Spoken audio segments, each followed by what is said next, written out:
It's the Kickoff presented by Ram Trucks. He's Gary Striewski. I'm Jason Fitz. I know what you're thinking. These shoes are sensual, and you're right. They are. I mean, look at this. Like, I got the glow. I'm like, they're highlighter green, but from first glance, they blend in with our turf carpet. So I thought, you lost your legs, Fitzy, but he hasn't. We did lose our chairs, though. I wonder what happened to them. Well, they got tired of seeing me on shows all over ESPN where my feet dangle because I'm not particularly tall, so my feet just dangle like a child. Also, we don't get to roast anything right now. That's fine. We're about to roast some teams who are on the outside of the playoff picture looking in. That's for dang sure. Look at what he did right there. For the next 30 minutes, we're going to get you caught up on everything you got to know over the course of this weekend. And it's a big weekend in college football. To do that, we bring in some expertise. Our guy weighing in at 732 pounds, 8 foot tall, the ninth wonder of the world. I don't know. I just really want to be a WWE announcer sometime. Sam Acho joining us, my friend. Says you weighing in at 700? I know, I felt a little self-conscious for a second. 8 feet tall, but I made you 8 feet or 9 So now I'm a giant. You know what I mean? Give me at least 10 or 11. You know what I mean? I don't know proportions. Like, I'm 165 pound, like 5'9" and a quarter.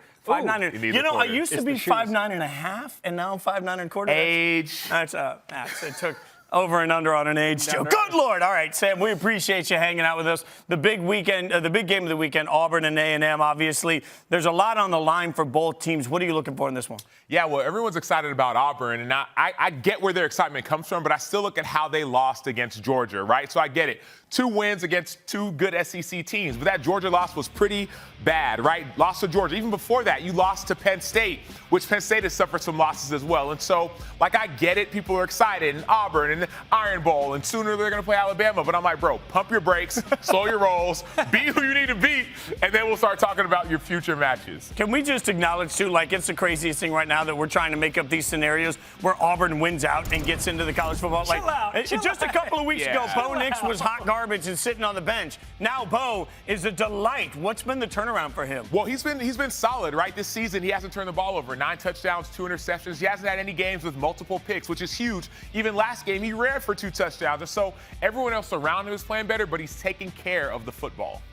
Wait a minute. Hold on. I know that we kind of laughed at that, but they got 3 ranked matchups left. Oh, yeah. With Iron Bowl. But here's the thing. I'm not saying they're going to be a CFP team, but they can sure as heck ruin some dreams for that other Bama team. If they beat A&M, Mississippi State, Alabama, and then go in and win the SEC championship, they will still be a 2-loss Auburn team. Like, we'll have to negotiate how to figure that out. Yeah, and I think they can beat A&M and Mississippi State. Like, I get that, but I'm still saying, man, I think the way that they lost to Georgia will be the way that they lose to Alabama. Sorry to burst your bubble, Auburn fans. I'm just saying. Copy and paste that phrase, too, the way they lost to Georgia, because that's basically the way every team has lost to Georgia this season. All right, let's talk about that Bama-LSU game, right? Because last year it was 55-17, and this year it's going to be a little bit more of the same for LSU. Give us a reason why this game will be more competitive than last year's 55-17 drubbing that Alabama put on LSU. Bro, I ain't got a reason for you. Okay. I don't think it'll be more competitive. I think it'll be more of the same. Once again, so LSU, like, they're really playing without a coach, right? Yeah. I get it, like, Edo is still there, but he's really not, right? Number one. Number two, they got to play Bryce Young. Bryce Young got 26 touchdowns, 3 interceptions, one of the Heisman favorites. And then let's not sleep. After this Alabama team lost, they've been on a roll, right? They're not, like Nick Saban said, we will learn from this. We're not going to do this and let this happen again. And so I think it's going to be more of the same of what we saw last year than what you're going to see in this game against LSU. Coach O's only got a few weeks left that he can go to the local gas stations and tell everybody he's the coach of LSU football. I'm throwing shade. Well, the crazy thing is, he was like, remember a couple weeks ago, he said, man, we don't have enough people to practice. I think you have 100 people on your football team. So if you ain't got enough people to practice, you must really not want to practice. Like, I guarantee you Alabama's practicing. I mean, you're not I guarantee you, like, no matter how many coaches going to get in there, walk-ons, fans, family, friends. Coach don't let anybody on the field, though, actually, per reports. Right, and then look at and LSU. Just put your girlfriend's kids in there, and they'll practice for you. Oh, it just keeps coming. I'm going to get us canceled today. Let's talk about my least favorite phrase in all of college football, trap games. Like, you played the game, okay? So I keep looking at this trying to figure out what's real, because we got teams like Michigan State playing Purdue, right? Yeah. Purdue's soft compared to the rest of what they're playing. Right. Are trap games real? Are you looking at anybody on upset week? Well, trap games are real. To the Michigan State point, I get it. Like, I get it, trap game. Purdue, they beat Iowa when they were 2. They beat Ohio State a few years ago, so I get it. Michigan State, though, is not going to lose this game, right? Kenneth Walker III will dominate. But who does need to be alert is Wake. Wake Forest. They're number 9. They're flying high. They're feeling excited about the claw fence, they call it, right? They got Sam Hartman at quarterback, number 5 ranked offense. in college football. They got guys running behind people, Jaquari Roberson, A.T. Perry. I get all that. I get all of that. But they're about to play North Carolina, and they're about to play Sam Howell, and they're about to play a team that, just the way that Sam Hartman running that ball, Sam Howell does the exact same thing, except for even better. There's been 5 games this year where he's rushed for over 90 yards. If you take away his sacks, he's the third leading rusher in the ACC. He's a quarterback. So he doesn't have any of his weapons from last year. He still puts the team on his back, and so it's because he's running for his life. I know, bro, but he's still running. Either way, he's running for his life, running to go get somebody. He's running. You're burying the real lead, though. Hartman, I mean, amazing beard. You talk about a guy with a, like, his beard game. Do I sense jealousy? Oh, my God, yeah, 1,000%. Like, how are you that good at quarterback and also that dashingly good looking? Dude, that beard automatically makes you just that much better looking. Beard and playing guitar, right? Yeah, man, dude's a quarterback, D1. Why's it got to be guitar? It's crazy. Do you think it's smoke and mirrors, though, Wake Forest? I don't. I thought you meant the beard. Okay. Yeah, I don't know. Smoke and mirrors. Yeah. Rogaine, just rub it in. Yeah, a little Rogaine. Man, I'm excited because Wake Forest gets a chance to prove that they are for real, right? They play NC State, 6-2 team. They play Clemson, which I know Clemson isn't great right now, but Clemson is still Clemson. So I think Wake will reveal their true selves over these next few weeks. It's crazy how college football has kind of revealed its true self after so many weeks. Let's take a look real quick, side-by-side rankings, the CFP preseason top 10 compared to after the initial CFP rankings came out just now in a side-by-side. Your initial reactions. To the left, obviously, is what we were looking at before we kicked off the season, and here we are, the most updated going into week 10. Yeah, I mean, the first thing that stands out to me is Cincinnati's only jumped 2. That's crazy. I mean, they were preseason number 8. Bro, that's crazy. They played Indiana. They smashed Indiana. They played Notre Dame. They smashed Notre Dame. And they're only up 2. Like, that for me. Yeah, but, I mean, because you only beat Navy by a touchdown. They smashed Indiana in a game that it was a close game until Indiana's best player on the defensive side of the ball was eliminated for a bad targeting call. And they smashed a Notre Dame team that, by the eye test, is not all that good. Well, but by the CFP test, Notre Dame is all that good because they're ranked number 10. And so if they're number 10 and you're number 6, but you beat number 10, you should be a lot higher. Now, that is a fair point. And, look, the last couple of years, I feel like I'm constantly saying Cincinnati. This year, I'm just not. Like, Why not? I think the margin of victory the last couple of weeks has mattered, and then the runway that's there for you is just like, I know you can't change the schedule you play, but at the end of the day, like, neither can any team in college football. So if the greatest minds, like, I'll ask you same question I ask him every single week. Like, right now, Oregon is number 4. If you had to bet your house and every dollar you're ever going to make for the rest of your life on Oregon versus Cincinnati, who you taking? I'll take Cincinnati. Oklahoma. You're taking Cincinnati. I'll take Cincinnati. I'm not sold on Oregon. Okay. I'm not. 100% sold on Oregon. Yeah, I'll take suddenly Cincinnati. I mean, it's a example. 50-50. I'll take Cincinnati in that one. Cincinnati get no respect, but they're not doing themselves any favors because we talked about it. I know the internet hits us up on Twitter like, stop talking about Cincy. But, like, hey, listen, they keep giving us stuff to talk about. They need to be winning by 30, 40 points, and Facts. they just haven't been doing that. Facts. So the style points, which is all important, are just non-existent with this team. Yeah, that's very true, especially these last couple weeks. You win by a touchdown, win by 10, 12 points. And, like, you need to be blowing out. You got Tulsa, teams like Tulane. Win by 30, leave nothing to doubt. Well, I think this week there's some teams that aren't happy with the rankings and might need a pep talk. So we were thinking maybe you could maybe do a little, get up and give us a little pep talk action. I think I got something for y'all. I'm gonna be right back. Okay, so he's going to leave. And you know what? I'm going to represent Cincinnati, really, because Grater's ice cream is the single greatest ice cream in the history of mankind. And I love the ice cream that much. Oh, this helmet doesn't, like, my hair. By default, I'm going Oklahoma because what is going to happen to my hair for the rest of the show, Gary? Was the largest helmet we had. Oh, my God. And America needs to know, I got a melon. I mean, this thing is... Acho was like, dude, it'll fit you. Dude, I got a melon. Dang near an 8 in a fitted cap. Are we going to do, like, the head hit thing when we're done with this? Dude. Like, why do NFL players do Team. Hey! Everybody quiet down, pipe down. You got a big head. Head's too big. You're going to be fine. Check me out. Cincinnati. You talk about not controlling your own destiny. I get it. You're not in control, but no one's in control. Think about Alabama. They already lost the game, and they're still number 2. They'd be number 2 regardless. And so you're probably not going to be in the college football playoff. Disappointed, I get it. But, hey, it's part of your schedule. Maybe next year, maybe in 5 years, maybe in 20, maybe never. Whoa. Oklahoma. You are ranked number 8. Congratulations. That's a lot higher than you probably should be. You barely beat Kansas. Let's not forget. You also almost lost to Texas, which isn't ranked. There's a litany of teams that you should have lost to, but you're still 8. So be encouraged because because you get a chance to play Iowa State and Baylor and Oklahoma State. Hopefully you win, because if you don't, you'll be stuck at 8. So, team, nothing to worry about. Don't be discouraged. We're on to victory. You know what? I'm just going to go eat some Skyline chili and graters and be happy. What do we do? Oh, that's what. That's a concussion protocol, fellas. That was the worst. In the meantime, here's some of the top games for Week 10. Michigan State, Purdue. Is it a trap game? Oregon, Washington. Some good ones there. And as always, we like to get you the action direct from the field. So let's take a look at a conference call.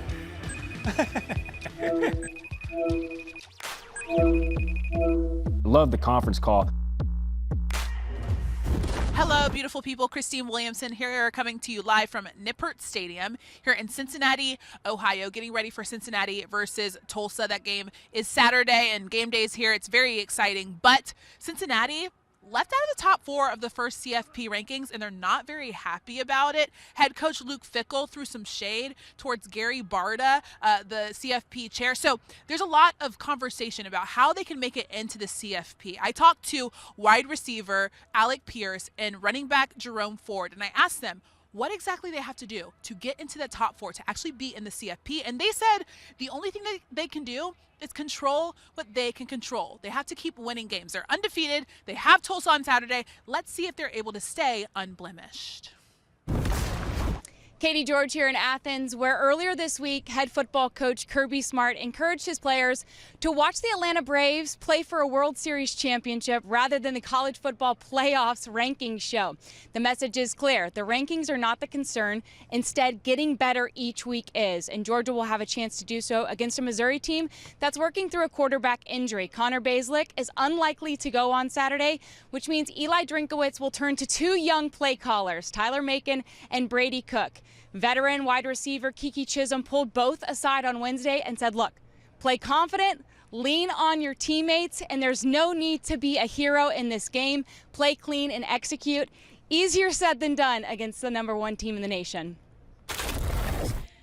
Kelsey Riggs coming to you from Louisville ahead of the game against Clemson. And I know where you're thinking, why are you standing inside the press box? Why are you not out there in the elements? Well, yes, first of all, it's cold, and it is going to be cold here tomorrow night. But also, they've got the music going out here at Louisville. They had some recruits out there earlier. They're trying to continue to build a culture here, their 3rd year under their head coach, Scott Satterfield. Now, to do that, they've got a big challenge coming in with Clemson, a team that definitely looks different than Clemson teams in the past. But Scott Satterfield said this is still a dangerous team. The offense has struggled some, but he knows that they're going to have to be ready to stop DJ Uiagalelei and their talented freshman running back, Will Shipley, who had a monster game last week. We'll see if they're able to do that. Big opportunity for both teams when the ACC right now is really, you guys, still up in the air. All right, if there's one thing I know, Kelsey Riggs, legend. Also, when it comes to this segment, it's legendary, too. It's time for Built for Success, presented by Ram Trucks. Now, teams featured in Built for Success are 6-1. Yeah, they are. It's much nicer when they win, because this gets clipped off and used all week. So last week we got eviscerated all week after featuring Pitt. We're going to turn it around now. We're going Fresno State, and to talk Fresno State, we are joined now by Fresno State quarterback Jake Haener. Jake, we appreciate your time, man. You guys having a heck of a season, number 23. You have the big win over UCLA. Give me sort of the summary of where you think, what you thought this year, and how this season has lived up to your expectations. Yeah, no, I sent a thing out right before the season started to all the guys, basically telling everyone, hey, nobody expects a lot out of us this year. But we know what we have in the locker room. We know what we have around Fresno State. And, there was a lot of work that went into this. And these guys prepared harder than anyone else this offseason, and we're just happy to keep it rolling. Jake, I guess that's what senior leadership does, right? Especially at the quarterback position. What was that? Was it like a group text? Was it an email? Was it a team meeting? What was it that you sent? An email? Like we think Jake's emailing everybody? Hey, I don't know. You using the student portal? I don't know. Hey, no. So there was a Brent McMurphy tweet sent out to all of us, and I kind of saw it and got a hold of it. I went and made 150 copies and pinned it on everyone's locker in the locker room. Made sure everybody just kind of got the MO and saw where we were projected to finish. And that's a leader. Went up to Coach DeBoer's office. Went up to Coach DeBoer's office, put it on all the coaches' doors and on their laptops, and just wanted to prove a point. I love every ounce of that. Now, you transferred from Washington at the beginning of the 2019 season. Fresno State having a great year, something Washington, frankly, isn't. Like, when you made this change, did you envision getting this level of shine going away from the Power 5? It was more about fit for me. I wanted to go somewhere when I was transferring that I was really, going to get on the field and find an offense that was going to, match my skill set and allow me to perform at a high level. And I got a lot of really great teammates, got a strong offensive line, and people that make plays for me. So everything's turned out great, and we just got to keep it rolling, man. Jake, how does that happen, though? Because admittedly, you say not many expectations, I guess, outside of the locker room for this Fresno State team. All of a sudden, you guys are 7-2 and one of the best teams in the country, ranked at 23. So somewhere in between there, something clicked, or you guys were better than you thought? Combination of both? What was it? I think it was just building relationships. The guys this year took it upon ourselves to really build the relationships around the team and in the locker room. And, when you see a strong team and a strong unit, you look to the relationships that you build during the offseason. These guys took it upon themselves. We took the time out of our summer to train really hard, but also build the relationship piece. So, we hold the guys accountable here, and we make sure that we're doing all the right things. And like I said, it's coming out, and people are starting to notice. Okay, so last week, you guys played an undefeated, ranked San Diego State team. Predicted by game day picker Ken Jeong was the only person that said you guys were going to win. And that was a fact not lost on the entire team. For anyone that hasn't seen this, take a look. I differ with you. Fresno State, F becomes before S. So alphabetically, Fresno State is the winner. You heard it here first, undefeated. He was our lone pick for College Gameday. So if you're watching, please, you're welcome to come. We got tickets for you. We got seats for you. I don't know if he watches football, but, he picked us. So, that's a great feeling. Hopefully he can come out and watch us play. We never get the votes for some reason. Proved them wrong twice this year. Really getting sick of College Game Day betting against us. Kirk, Desmond, I'm sick of it, man. Leslie Chow from Hangover, you picked us to win. Let's go. You're my childhood hero, baby. I love it. The fact that you went Leslie awesome, Chow on it is maybe my favorite part of that. Because you hit us with the Chow, bro. You went there. So, are we going to name something in the stadium after Ken Jeong? What's next for you guys with Ken? Oh, that's fun. Hey, I think we just need to get Ken there. I don't know what that's going to take. Maybe if we make the conference championship, we got it at Fresno. Maybe we can get him there. But no, hey, all due respect to Game Day, I want you guys to keep betting against us because we're undefeated when you guys do. All right. Well, Jake, here's the thing. I can't get Ken to you, but I can get this to you from Ken. Check this out. Hey, Fresno State. This is Ken Jeong. So sorry I can't be there this Saturday. Unfortunately, my hoe will be out of town, and I have to watch over the family. But everybody knows I have two loves in my life. I love my hoe, and I love Fresno. Go Bulldogs. Toodaloo, Fresno. Oh my gosh. We awesome. delivered for you, brother. We delivered. That's awesome, guys. Yeah, that's sweet. Obviously, growing up, he was awesome to watch and a really funny dude. I didn't know he was a doctor. Shout out to him for that. That's awesome. But, yeah, man, I just hope Game Day picks against us again tomorrow. And we keep proving everyone wrong. Jake, also respect, man, because in just this last couple of minutes, I can see that you take things by the initiative. You're calling out Kirk. You're calling out our A-list talent at this network by name for them disrespecting you on the biggest show that we have at this network. I love it. Keep doing it, and clearly it's gaining national attention, man. So I'm loving it. Keep doing it. Are you gonna ask him about your lookalike, though, Gary? I am gonna ask him about that. All day, Gary's been wearing me out with this. I was nervous about this question, but Jake, how many times has somebody told you that you look like Mike Winchell, who led the Permian Panthers to the state championship, baby, back in the 80s? You don't need no Booby Miles. You've heard that before, right? Oh, yeah. No, I've definitely heard it growing up. Definitely something I watched when I was younger, and I can see it a little bit. We were talking about it earlier, but, man.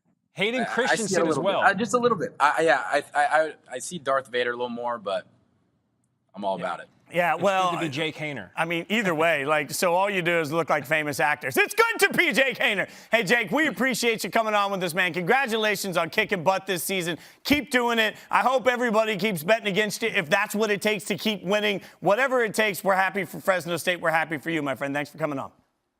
Thank you, guys. Go Dogs. Fitz, I know you're not a big upset alert guy, but give me something. Upset! Give me something off of this schedule that we should at least keep our eyes on. I do think that there are some alerts here because, frankly, as much as I've been high on Michigan State all year, you've heard me say it all year, I think Purdue could give them some difficulty because they, like the whole act like you've been here before, Michigan State's not been here before. This team under Mel Tucker, in between big matchups, I think there's a real chance for them to stumble. And maybe that's just I've spent too much time around college football, but I feel like there's a real opportunity there. And frankly, Indiana has played some teams tough. So, how does Michigan rebound? Now, I think Michigan losing last week is going to give them laser focus, but Michigan State's the one I'm worried about this weekend. Fitzy, our brains are merging. That's the one I would have said. Well, now I suddenly regret every ounce of that decision because that means it's going to be staggeringly wrong. One thing I know is staggeringly right is when we take you direct to the field to get you the greatest and best content from the action right there. It's time for another round of Conference Call. Oklahoma ain't losing.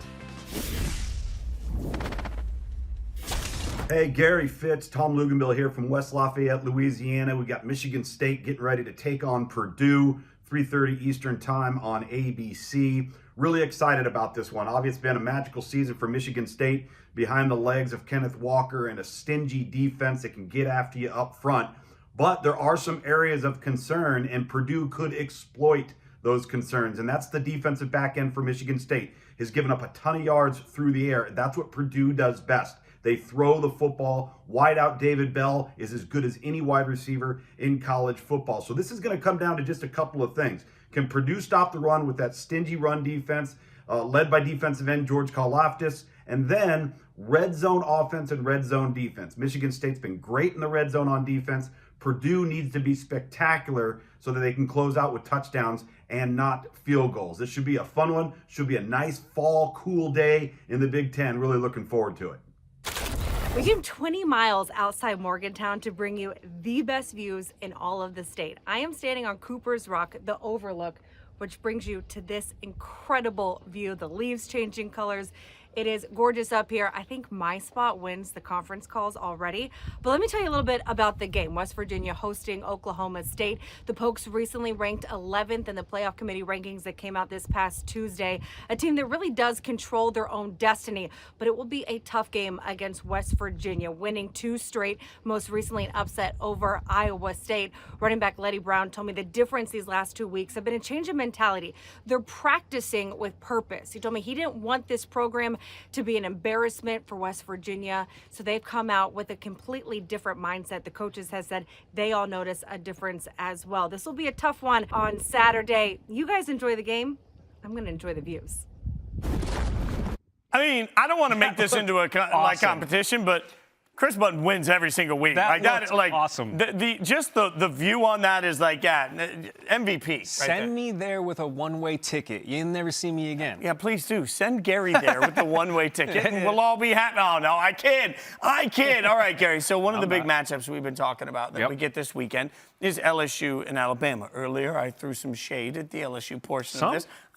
I'll just stay off my mentions for the rest. But we decided we'd have a little bit of fun and take a look at the alumni game. What it would look like if everybody decided to come on back and play against each other in this. So you have also, the LSU. Shout out to our production team for hooking us up with this gigantic board. This is killer. I mean, this is almost as awesome as my shoes. I keep looking in here thinking, my shoes with all of this looks good. All right, so what we have here is a failure to communicate. The LSU offense against the Alabama defense. And it's interesting. Here's the one thing that gets a little tempting. I'm going to run over here like I own the place. Okay. This one is a little tempting to me because Justin Jefferson, what we can't let happen is we can't let the professional success of Justin Jefferson sort of weigh into our analysis of Surtain versus Justin Jefferson. What's crazy was Justin Jefferson was the number 2 in the championship season that was LSU's 2019 season because Jamar Chase was target numero 1. So it is ridiculous, and I'm letting my recency bias weigh into this. And just off the receivers alone, OBJ notwithstanding, just give me Jamar and Justin Jefferson hitting the gritty. They're smoking this Alabama secondary, which is ridiculous to even say. You have lost your mind. You got Trayvon and Minka over here. You're talking about 2 guys that absolutely were shut down. Time out. Okay. just as long as these guys don't get anywhere near them physically to, like, decapitate them, then Jamar and Justin are running to the cribbo. Can we just be honest about these 5 right here? Like, yes. Whitworth, I mean, you start Leo Collins, like, you start looking across the line. Here's the big thing. They are all awesome, and I wouldn't be able to tell you which one of them was better than the rest without, like, Mike Golick Jr. This is where we're all reminded that we just don't know enough. Like, it's like, yeah, they're all really good. We're like, that's going to be a lot of meat colliding into each other in the trenches. Oh, yeah, and Joe Burrow, Leonard Fournette doing their thing. But this is a freaking I would be terrified if I'm Joe Burrow and I'm lining up across Dante Hightower, Landon Collins sneaking up from the secondary ready to lay a lick, and then C.J. This is ridiculous. Yeah, I don't know how Fournette runs on any of these guys. Like that's just a beefy defense. So wait, who are you taking? Are you taking Bama's defense in this situation or LSU's offense? Roll Tide! Wow. Roll Tide! I've never said that without laughing at myself. And Go Tigers. You're Go Tigers? Go Tigers. You're Go Tigers. All right, let's flip it up over here. Hey, yo. Now all of a sudden we get oh, man, Patrick Peterson, Jamal Adams. I mean, just look at, and then you got Honey Badger. Oh, look. This one's hard for me. Alex Leatherwood, incredible member of my beloved Raiders. I'm looking at this. Mac Jones, like, all right, so this is where things get a little tough for me. I was confused about this, too. I was like, why did we go with Mac? Yeah, I mean, I'm not sure why, guys. I mean, Tua was a better college quarterback, right? Kenny's in our ear. Producer Kenny's in our ear asking us who we'd rather go with, and I understand Mac Jones is the freshest departure from Alabama, but all I'm thinking about is Tua dropping back. I'm also and finding Devontae Smith to walk off the natty. But here's the thing, it doesn't matter because Mac Jones isn't going to throw in this game when he's got Najee and Derrick Henry both with him. Like, at this point, we should have just gone Wildcat, put a third running back in, and just let him go. Like, we could have put Josh Jacobs there in the middle and showing my bias. Trent Richardson ain't walking through. The receivers on this side, by the way, Amari and Julio. Yeah. I mean, that's some old heads. We got some old heads. Why are they old heads? We got some because, dude. Again, a bunch of big fat guys in the middle that we can't really analyze. But I don't know. Like, I keep looking at that second layer of defense. Legitimately, with these two in your backfield, Derrick Henry and Najee Harris, how many times legitimately is Mac Jones even throwing the ball? He's not. 20 attempts, max. Yeah, and like, how many of those are some sort of like jet sweep that's not really a pass? And just a quick flare. Devontae coming across. Yeah, I mean, that's real. That's what, I don't know. I feel like the thing of it is, I feel like I really like the talent on the defensive side of the ball here. So I'm torn because I think I'm squarely on Team LSU on this side. Dude. Are we? So go Tigers. I mean, so now I've got this problem where I'm with you on this. I'll take the LSU defense. I'm going to throw a wrinkle. I don't know if the guys can go back one and bring back up the one we had up before. Listen, but this secondary, everything outside the hashtag is getting funneled in to between the hashtags. And then it's just going to be ground and pound, and it's going to be their big uglies versus Bama's big uglies. And I think I like LSU. Yeah, shout out to Kenny and Alex doing great work getting us back to this because now I'm looking at this and I'm like, did you just say hashtags in between the hashtags instead of the hash marks? Did I say That's when you know you live on, like, all social media too much. The minute Gary's like, millennial. he's just, that. What? No. Oh, my God. So now it comes back. I want to go back to this one because we were split on this one. If we both agree that we're taking the LSU defense. Yes. I just don't know that I can walk this back and take this LSU offense. But, man, if I'm choosing between Mac Jones and Joe Burrow, in general, like, we make everything about the quarterback, but Joe Burrow is a far better quarterback. Because this is based on the college career. This is college career. This dude had a historic 2019, one of the best college football seasons we've ever seen, throwing to both of those dudes who had historic seasons, unlike which we have never seen. And they were on each side of those hash markers. Dude, give me this Go Tigers offense. I will never forget standing on the sideline at Mercedes-Benz Stadium when we were watching Joe Burrow, and it was just like Nick Saban just right here. What are we doing watching him? And just seeing the way he was able to get out of every single pass rush situation, I think I'm with you. I think in the alumni game, you have talked me into it. I'm going to say Go Tigers. You flipping? I'm flipping, and I'm going Go. Well, I mean, we got to pick a winner. So who you got in the game between these two alumni? It's Go Tigers. I mean, just the way that just the way that it's set up right here. Maybe it is recency bias, but I mean, just the big three right here with Jamar, Joe, and Jefferson is Give me them. I'm in. We've just decided LSU would win this, which... No disrespect to Alabama. No, all disrespect to Alabama. That's it, especially him. I mean, you just make sure you tweet Gary with any of your thoughts on this, as we have now opened up a can of use worms. Hash mark.